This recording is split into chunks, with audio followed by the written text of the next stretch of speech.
नमस्कार दोस्तों, आज की हमारी कहानी का शीर्षक है कर्तव्यनिष्ठ बेटा। आज राघव जी का मन उदास था क्योंकि आज बेटे मनोज की स्कूल की फीस जमा कराने की आखिरी तारीख थी। बड़ी मुश्किल से पड़ोसी रामलाल जी से कुछ रुपए उधार लेकर बैंक में जमा कराए थे। सुबह जल्दी उठकर बैंक जाकर रुपए लेकर स्कूल की फीस जमा करानी थी। जैसे ही राघव जी बैंक जाने को निकल ही रहे थे कि मनोज ने चिल्लाकर कहा कि पापा, मैं आपके साथ चलता हूँ। बैंक से रुपए निकलवा कर मैं ही स्कूल में जमा करा दूँगा। लेकिन राघव जी ने कहा कि मैं ही बैंक चला जाता हूँ, तो स्कूल चला जा। मनोज बैंक जाने के लिए तैयार हो रहा था तो उसने माँ से कहा, माँ मेरे लिए खाना बना दो। तो माँ ने कहा कि बेटा, आज मेरी तबीयत ठीक नहीं है, ऐसा कर अपन सब के लिए पोहे बना ले। तो मनोज ने पोहे बनाकर खाकर बैंक चला गया। रुपये निकलवाने के बाद मनोज स्कूल गया तो मालूम पड़ा कि फीस जमा कराने वाले सर आज छुट्टी पर है। मनोज जब घर पर गया तो देखा कि माँ पलंग पर लेटी थी। तो माँ से पूछा कि माँ क्या हुआ? तो माँ ने जवाब दिया, बेटा लगता है मुझे बुखार है और सिर में भी दर्द है। तो मनोज ने माँ को छूकर देखा तो माँ को कहा, माँ तुम्हें तो काफ़ी बुखार है, चलो डॉक्टर को दिखाते हैं। माँ बोली, नहीं बेटा, बाजार जाकर बुखार की गोली ले आ। लेकिन मनोज नहीं माना।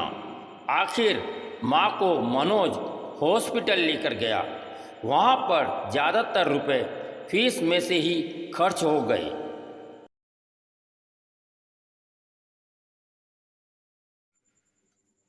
दूसरे दिन मनोज स्कूल गया तो क्लास टीचर ने कहा कि मनोज तुमने फीस जमा करा दी? तो मनोज ने कहा कि मैम, मैं कल फीस जमा कराने के लिए लाया था, लेकिन फीस वाले सर नहीं आए थे। कल मेरी माँ की बीमारी की वजह से काफ़ी रुपए खर्च हो गए, लेकिन मैम नहीं मानी और कहा प्रिंसिपल साहब से बात करो। तो मनोज प्रिंसिपल साहब से मिला और पूरी बात बताई। तो प्रिंसिपल साहब बहुत खुश हुए और कहा, बेटा जो किया सही किया, फीस अगले महीने ज़रूर जमा करा देना। रात को मनोज सोचने लगा कि अगले महीने फीस कैसे जमा कराऊंगा। काफ़ी सोचने के बाद मनोज ने अपने मकान के पास पार्क के बाहर पोहे की टेबल लगाने का फैसला किया। शाम को पार्क में लोग घूमने व बच्चे खेलने आते हैं, तो पोहे बेचकर स्कूल की फीस जमा करा दूंगा। 2 दिन बाद मनोज ने पोहे बेचने के लिए टेबल पार्क के बाहर लगाई। उस दिन उसके 5 रुपये के हिसाब से 7 प्लेटें बिकी तो मनोज काफ़ी प्रसन्न हुआ।